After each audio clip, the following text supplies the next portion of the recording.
Maxime Tanguy, vous êtes commercial chez Tardif Vassal, qui est l'importateur des pailleuses automatiques autrichiennes Schauer. C'est quoi une pailleuse automatique à poste fixe? Alors une pailleuse automatique à poste fixe, c'est une pailleuse où la pailleuse va être à l'extérieur du bâtiment ou des bâtiments. Sur lequel on va la positionner et ensuite on va pailler à l'intérieur des bâtiments tout automatique. Voilà. Alors le process dans le détail, comment ça marche? Alors le process il est relativement simple, c'est qu'on a un démêleur de paille. En bout de ce démêleur on a un broyeur, donc on va broyer la paille comme son nom l'indique et ensuite on va l'envoyer dans un cyclone sur lequel on va dépoussiérer avant d'aller transporter la paille automatiquement. Alors justement, le transport, comment la paille arrive-t-elle au-dessus des logettes ou des bâtiments?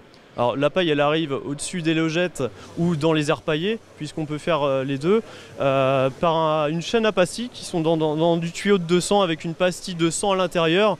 Et le but ça va être de mettre autant de paille au début qu'à la fin du circuit, puisqu'on est en circuit fermé en fait.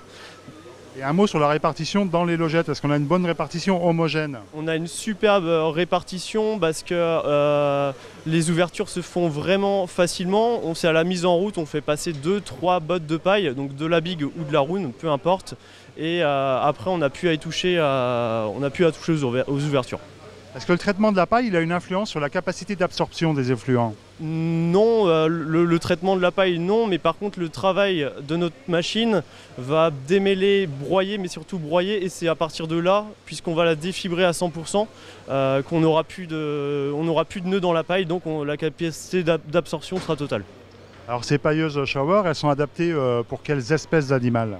Alors, toutes productions confondues, puisqu'on va du bovin au vin caprin, équin, et on a un autre système qui est consacré particulièrement à la volaille.